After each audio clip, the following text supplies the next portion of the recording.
What's up, ladies and gentlemen?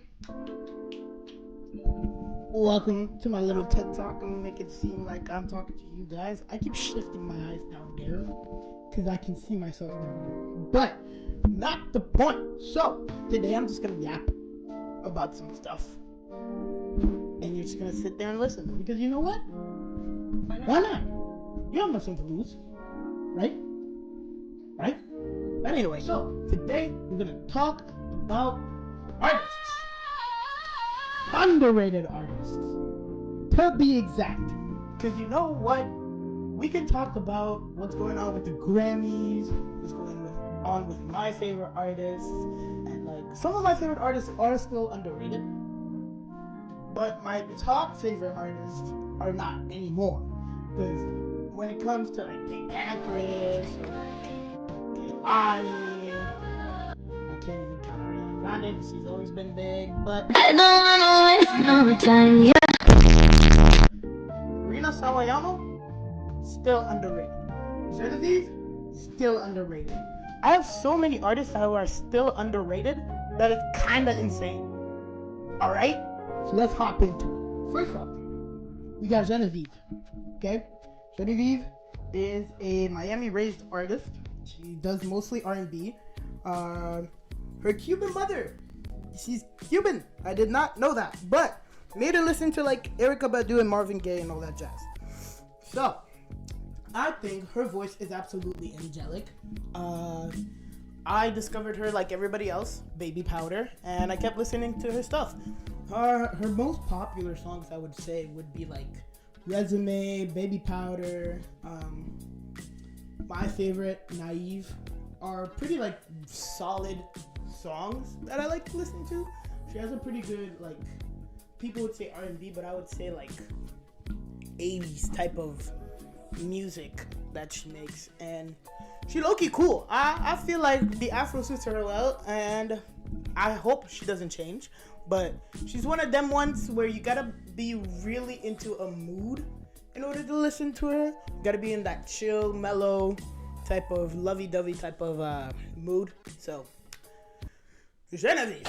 Next, we got Omar Apollo. What you guys might know him from is... Dang, I forgot the song. What's the song again? Evergreen. What the heck? I know you really made me hit myself. Had to stop before I break myself. Yeah, that song. Let me tell you, he has some good other songs too. The songs that I like from him the most would be like Spy, Done With You, and stuff like that. I feel like we don't talk about him enough because damn, does he make good music. In terms of vocals, on the other hand, it's not too crazy, but his songwriting, on the other hand, is absolutely fantastic. And I don't think people talk about that too much. And we should, because what the hell are we doing? We can't just keep going like the most basic lyrics of all time. But we don't talk about Pink Panther stuff. She's a good songwriter, and I don't care what anybody you guys say. But Omar Apollo, he has really good meaning in his songs. Like Evergreen, if you really look at the lyrics, it'll break you. But sometimes it'll fix you too. So, Omar Apollo. Kiana Lede. Okay. Kiana Lede, I don't think we talk enough, okay? The way that I discovered her was with her song with Kehlani, Best Friend, and I've been obsessed with her ever since. Her song, Wicked Games, and X. Her song, Wicked Games and X are like breaking me apart. Wicked Games being fantastic. And then X, I just feel like I can relate a little bit. Never been in a relationship, but I can relate a little bit, so you know what I mean. She's very relatable in terms of her lyrics. I got a text, but I'm not gonna listen to that yet. But anyways, her music, fantastic. I feel like she hasn't really broken out into the scene. She's been in the music industry for quite some time, but she hasn't popped off yet, and I think it's time for her to pop off. You know what I mean? Vocals, absolutely there. Production of her music, somebody get her a trophy for that, because R&B artists nowadays, it can sound quite similar depending on what you listen to. Like, I would say, if you listen to a lot of Summer Walker, you can hear a lot of similarities in her music, but she's still a solid artist. You know, if it's not broken, don't fix it. Especially her last album, I love it. Other people might not agree, but I love it. So, yeah. Kiana Lede. Love. That guy. Okay. This guy right here makes fantastic music. I feel like I know a lot of his songs that are not popular, and I feel like that's a problem in society. So, Love, on the other hand, you know, he has a lot of good songs. He recently did a song for the movie Elemental and Steal the Show, and it's been on repeat on my mind. So, yeah, I'm not obsessed with that song at all. But he has a lot of, like, good popular ones, like I Like Me Better, like, that everybody knows. I like me better when I'm with you. You know that song? So, that one is a really good one. He has the song Who with BTS. We love a K-pop collab. I'm So Tired with Troye Sivan, my favorite twink out there. Yeah, but I think the ones that we don't talk about a lot are the ones that are not popular. So, Getting Over You, go listen to that. The Other, go listen to that. Like,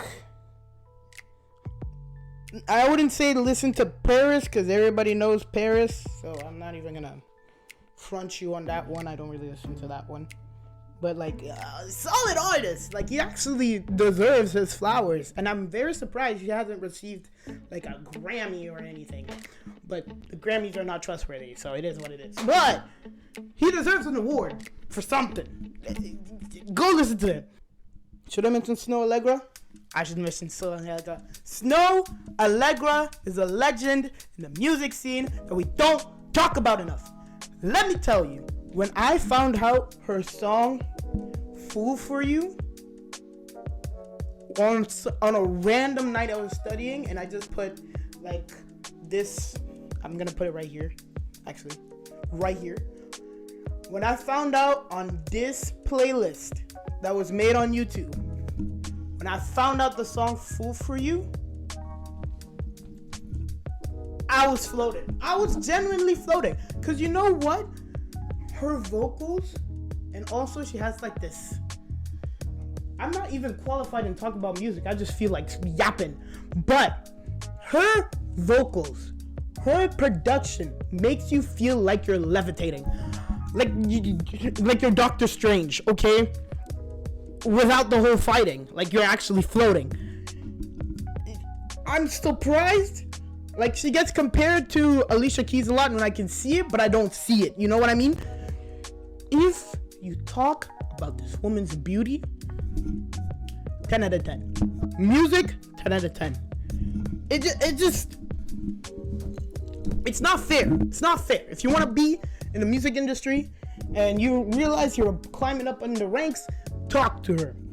Because, her music, fantastic. Her song Whoa, I just be forgetting songs on the spot. Her song Whoa, I Want You Around,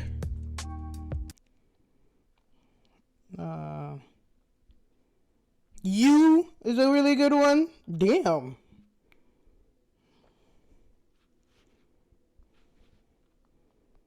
Do for Love, In Your Eyes.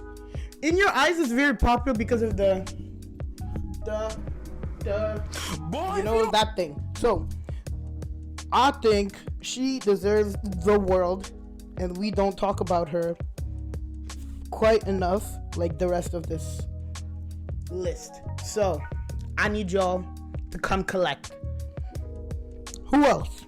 Now her. This woman, I have been obsessed with her since 2020, because during 2020, I was a shut-in. I just stayed at home for no complete good reason. But I was listening to her non-stop. Another life, another lifetime. Guess I'll win another lifetime. You know that song? That song right there. I would listen to that with no skip. And then Orbit is a really good run. Drive and Disconnect. Like, bro, her as an artist deserves like so much than she already receives. Her collabs are like fantastic too. I don't really listen to them like that, but like, and like I said, I'm a sucker for vocals. Like, it's absolutely insane. If you have a good voice, I will notice it, and I will listen to it and sing like I know how to sing, but I don't.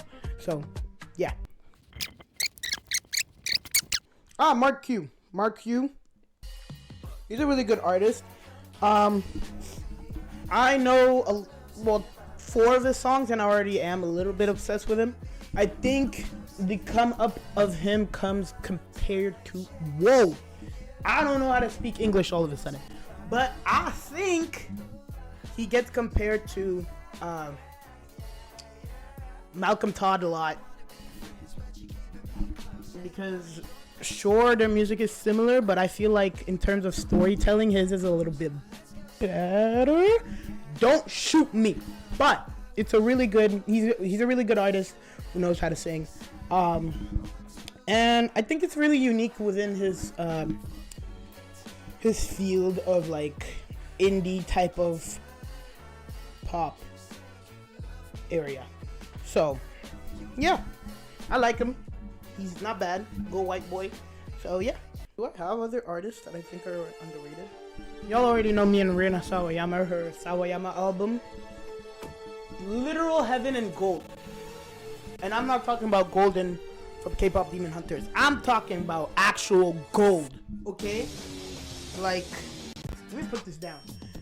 When I tell you that Sawayama, the album, did numbers, okay?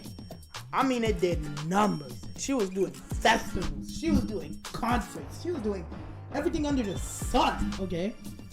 And that's my favorite saying. Everything under the sun, okay?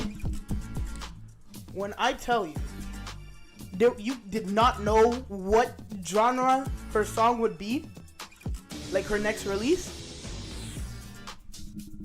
I didn't even know. I was just there like, okay, at some point we're doing rock, and another point we're doing pop, and another point we're doing a ballad. I'm there like, girl, this woman is versatile, okay? And she is proud of her heritage too. So it's like, this is her, okay? She's queen, okay?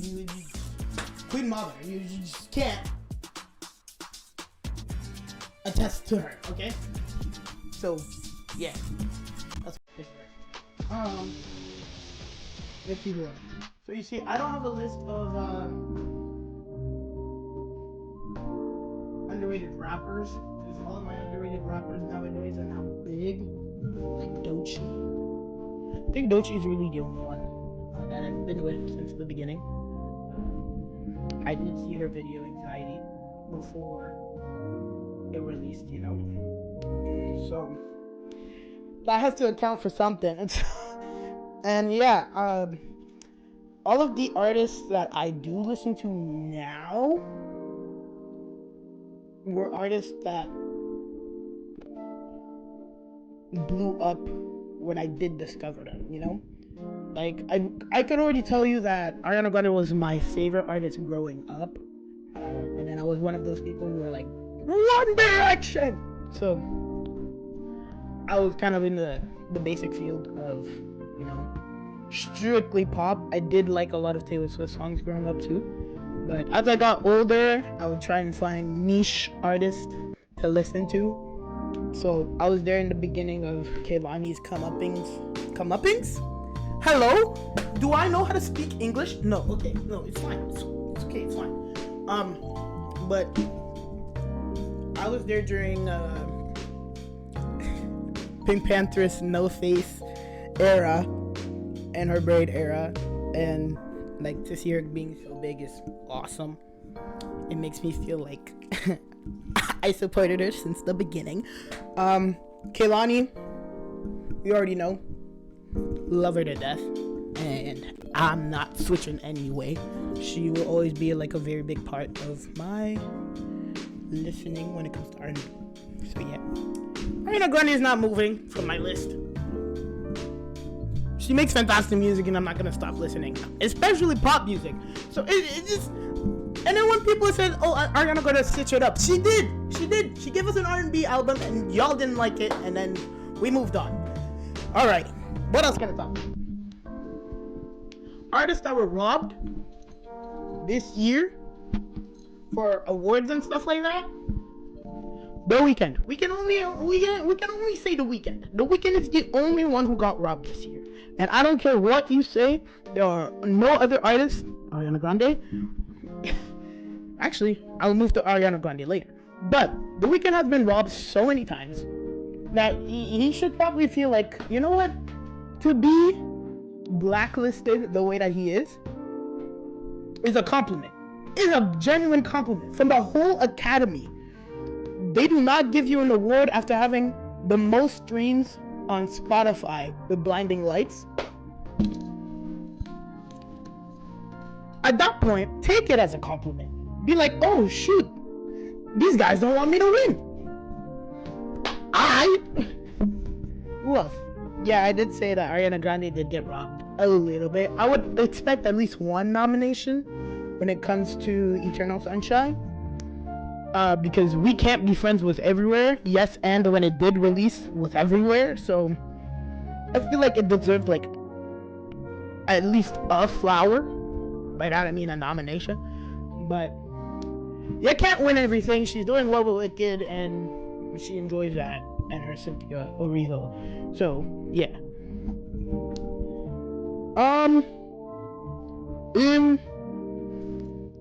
Okay. I don't know what else to talk about, so the video is done. I'll see y'all later. Peace.